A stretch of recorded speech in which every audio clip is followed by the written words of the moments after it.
Hello cuties. तो आज हम डिस्कस करेंगे ग्लूकोनियोजेनेसिस। तो ये टर्म ही खुद को डिफाइन कर रहा है कि what it is. ग्लूको means glucose, neo means की एक नए तरीके से, और जेनेसिस मतलब होता है सिंथेसिस करना या फिर बनाना। तो ग्लूकोनियोजेनेसिस ग्लूकोज की एक नए तरीके से सिंथेसिस करने की प्रोसेस को बोलते हैं ग्लूकोनियोजेनेसिस। अब जनरली क्या होता है ना कि ग्लूकोज का जो मेन सोर्स होता है वो होता है कार्बोहाइड्रेट्स। हमें कार्बोहाइड्रेट से ही तो ग्लूकोज मिलता है। तो अब इस प्रोसेस में हम कह रहे हैं कि एक ग्लूकोज की नए तरीके से सिंथेसिस करनी है। तो मतलब हमें कार्बोहाइड्रेट से ना बनाकर किसी और चीज़ों से ग्लूकोज बनाना है। तो synthesis of glucose from non carbohydrate precursors या कंपाउंड्स। तो जो कार्बोहाइड्रेट से नहीं है, ठीक है, कार्बोहाइड्रेट ना है, नहीं है वो कंपाउंड, उन कंपाउंड से हमें ग्लूकोज बनाना है, तो उस प्रोसेस को बोलेंगे ग्लूकोनियोजेनेसिस। एक ये यूनिवर्सल पाथवे है जो कि सब में फॉलो होते हैं, found in all animals, plants, fungi and micro organism.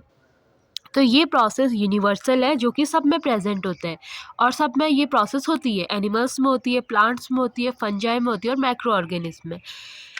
इसकी साइट क्या होती है ना, जहाँ ये प्रोसेस होती है वो होती है मेनली लीवर में होती है। ठीक है, मेजर जो साइट है वो है लीवर। ठीक है, जो ज़्यादातर होगा, जो ज़्यादातर ग्लूकोज की सिंथेसिस होगी वो होगी लीवर में। लेकिन कुछ एक्सटेंट तक या थोड़ा कम होगा किडनी में, उसके रीनल कॉर्टेक्स में। किडनी के भी कहाँ, रीनल कॉर्टेक्स में। लेकिन मेजर होगा लीवर में और कुछ कम होगा किडनी में।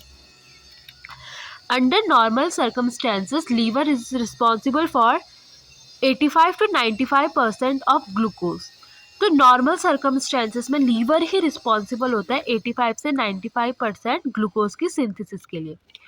और during starvation kidney is for 50% glucose. और ड्यूरिंग स्टारवेशन की कंडीशन में किडनी रिस्पॉन्सिबल होता है 50% ग्लूकोज की सिंथेसिस के लिए। Gluconeogenesis precursors include. अब हमने बोला कि हमें कार्बोहाइड्रेट से नहीं बनाकर किसी और कंपाउंड से ग्लूकोज बनाना है। तो वो प्रिकर्सर्स क्या होंगे ना, लैक्टेट हो जाएगा, पायरुवेट हो जाएगा, glycerol, propionate, glucogenic amino acids. तो लैक्टेट से बना सकते हैं हम ग्लूकोज, पायरुवेट से बना सकते हैं, ग्लिसरॉल से बना सकते हैं, प्रोपियोनेट से बना सकते हैं, और ग्लूकोजेनिक अमीनो एसिड्स। अब अमीनो एसिड्स को हमें ग्लूकोजेनिक क्यों कहा, जो ग्लूकोज बनाते हैं। लेकिन दो ऐसे अमीनो एसिड्स हैं जो कि प्रिकर्सर का काम नहीं करते हैं, वो है लाइसिन और ल्यूसीन। इसके अलावा सारे अमीनो एसिड्स क्या होंगे, ग्लूकोजेनिक अमीनो एसिड्स होंगे जो ग्लूकोज बनाएंगे। अब देखते हैं ग्लूकोनियोजेनेटिक पाथवे। ये एक रिवर्स है ग्लाइकोलाइसिस का। ठीक है, हमने ग्लाइकोलाइसिस की प्रोसेस देखी है कि किस तरीके से ग्लूकोज से पायरुवेट बनता है, और यहाँ हमने कहा कि पायरुवेट से हमें ग्लूकोज बनाना है। तो ऑब्वियसली हमें क्या करना होगा, उस ग्लाइकोलाइसिस की प्रोसेस को रिवर्स करना होगा, क्योंकि हमें पायरुवेट से ग्लूकोज बनाना है। पर ये एक कम्प्लीटली रिवर्स नहीं होती है, क्योंकि हम जानते हैं। अब देखिए, इसके लिए आपको तो ग्लाइकोलाइसिस की वीडियोस देखनी पड़ेगी कि ग्लाइकोलाइसिस में कौन सी इरिवर्सिबल होती है, क्योंकि हमको पता है ग्लाइकोलाइसिस क्या होता है, 10 स्टेप प्रोसेस होता है जिसमें 10 स्टेप्स में पायरुवेट बनता है। लेकिन उसमें 3 स्टेप्स ऐसे होते हैं जो कि इरिवर्सिबल होते हैं। इरिवर्सिबल मतलब कि क्या, हम उसको वापस नहीं बना सकते। अगर एक बार कोई चीज़ बन गई है तो उसको हम वापस उल्टा नहीं बना सकते, तो उसी को बोलेंगे इरिवर्सिबल। तो ये रिवर्सिबल तो होती है ग्लाइकोलाइसिस की, but it is not completely reversible. As in glycolysis 3 steps are irreversible. वो 3 स्टेप्स इरिवर्सिबल कौन कौन से होते हैं, देखिए। So this is glycolysis process where glucose is converting into pyruvate in 10 step process. अब इसमें 3 इरिवर्सिबल स्टेप्स है, फर्स्ट, थर्ड एंड 10th। ये एरो इंडिकेट कर रहा है कि ये इरिवर्सिबल प्रोसेस है, और ये डबल एरो इंडिकेट कर रहा है कि वो रिवर्सिबल है, कि वापस हम फ्रुक्टोज 6 फॉस्फेट से ग्लूकोज 6 फॉस्फेट बना सकते हैं। ठीक है, कि 3 BPG से हम 1,3 बिस फॉस्फोग्लिसरेट बना सकते हैं।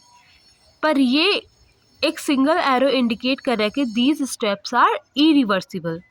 तो रिवर्सिबल तो होती है ग्लाइकोलाइसिस की, but it is not completely reversible, क्योंकि 3 स्टेप्स इरिवर्सिबल होते हैं। तो इसके लिए क्या होगा ना कि conversion of pyruvate to phosphoenol pyruvate, PEP। अब पायरुवेट से पीईपी फॉस्फोइनोल पायरुवेट बनाना है जो कि इरिवर्सिबल है। तो पायरुवेट से पीईपी बनाने के लिए 2 रिएक्शंस यूज होंगी। Conversion requires 2 reactions. जो पहली रिएक्शन होगी कि पायरुवेट से पहले बनेगा ऑक्सैलो एसीटेट। तो पायरुवेट से ऑक्सैलो एसीटेट बनेगा with the help of pyruvate carboxylase. यहाँ एटीपी का यूज होगा। फिर दूसरी रिएक्शन में होगा कि ऑक्सैलो एसीटेट से पीईपी बन जाएगा, यानी कि फॉस्फोइनोल पायरुवेट फाइनली बन जाएगा, और जहाँ जीटीपी की ज़रूरत पड़ेगी और एंजाइम यूज़ होगा फॉस्फोइनोल पायरुवेट कार्बोक्सीकाइनेज। तो इस तरीके से पायरुवेट से हम क्या बना लेंगे, पीईपी बना लेंगे, फॉस्फोइनोल पायरुवेट। तो ये इरिवर्सिबल प्रोसेस थी, लेकिन हमने इसको 2 स्टेप्स में कंप्लीट किया। पहले हमने बनाया ऑक्सैलो एसीटेट, जहाँ एंजाइम यूज हुआ पायरुवेट कार्बोक्सिलेज, फिर ऑक्सैलो एसीटेट से बन गया PEP phosphoenol pyruvate with the help of enzyme PEP कार्बोक्सीकाइनेज।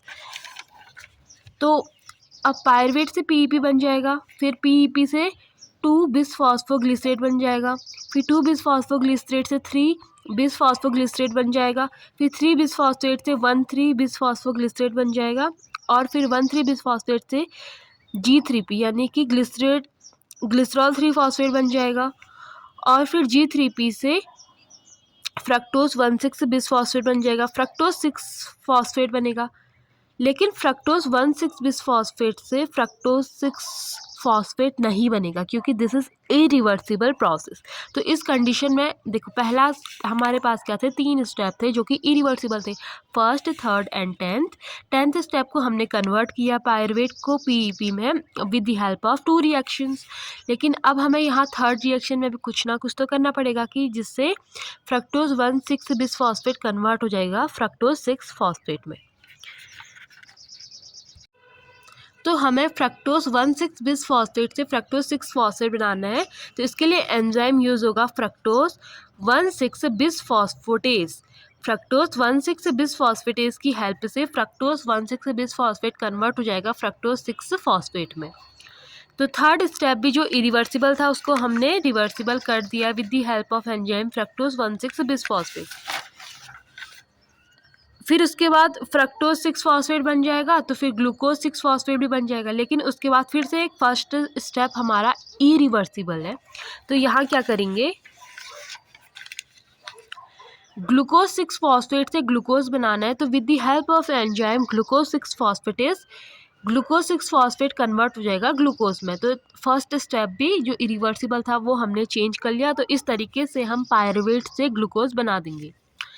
अब ये एक इम्पॉर्टेंट नोट है, इसको याद करना, कि glucose 6 phosphate enzyme present in membrane of endoplasmic reticulum of liver and kidney cells, but it is absent in brain और muscles.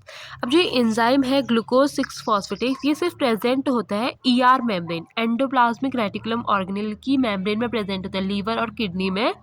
ये अब्सेंट होता है ब्रेन और मसल्स में। तो इसी वजह से जो ग्लूकोनियोजेनेसिस की प्रोसेस है वो ब्रेन और मसल्स में भी अब्सेंट होती है। तो फर्स्ट तरीका हमने देख लिया कि किस तरीके से पायरुवेट से ग्लूकोज बनेगा। अब देखते हैं कि लैक्टेट से कैसे बनेगा। तो लैक्टेट को हम कन्वर्ट कर सकते हैं पायरुवेट में with the help of lactate dehydrogenase. तो लैक्टेट कन्वर्ट हो जाएगा पायरुवेट में। और अभी तो हमने देखा कि पायरुवेट से किस तरीके से ग्लूकोज बना सकते हैं। अब देखते हैं ग्लिसरॉल से कैसे ग्लूकोज बनेगा। तो glycerol is converted into glycerol 3 phosphate with the help of enzyme glycerol kinase. फिर ग्लिसरॉल 3 फॉस्फेट कन्वर्ट हो जाएगा DHAP यानी कि डाईहाइड्रोक्सी एसीटोन फॉस्फेट में with the help of enzyme glycerol 3 phosphate dehydrogenase. और फिर जो DHAP है यानी कि डाईहाइड्रोक्सी एसीटोन फॉस्फेट, तो आप देख सकते हो कि ये DHAP बन गया। तो ये रिवर्स में ग्लाइकोलाइसिस की प्रोसेस करेगा और ग्लूकोज बनाएगा। तो हमने पायरुवेट से देखा, लैक्टेट से देखा, ग्लिसरॉल से देखा। अब देखते हैं कि ग्लूकोजेनिक अमीनो एसिड्स किस तरीके से ग्लूकोज बनाएगा, जिसमें भी मोस्ट इम्पोर्टेंट है एलेनिन। एलेनिन से ग्लूकोज बनाना है। Alanine it is amino acid. तो एक साइकिल है ग्लूकोज एलेनिन साइकिल। अब ग्लूकोज एलेनिन साइकिल में क्या होता है ना कि ग्लूकोज पायरवेट में कन्वर्ट होता है, हमें पता है ग्लाइकोलाइसिस की प्रोसेस से। फिर पायरवेट का ट्रांस अमीनेशन होता है जिससे पायरवेट कन्वर्ट हो जाएगा एलेनिन में। अब ये तो मसल्स में हो रहा है, तो एलेनिन जाएगा ब्लड की थ्रू लीवर में, और लीवर में एलेनिन फिर से कन्वर्ट हो जाएगा पायरवेट में, और फिर पायरवेट ग्लूकोज बना देगा with the help of gluconeogenesis. So it is known as alanine cycle, glucose alanine cycle. इस तरीके से ग्लूकोज की सिंथेसिस होगी। Thank you for watching.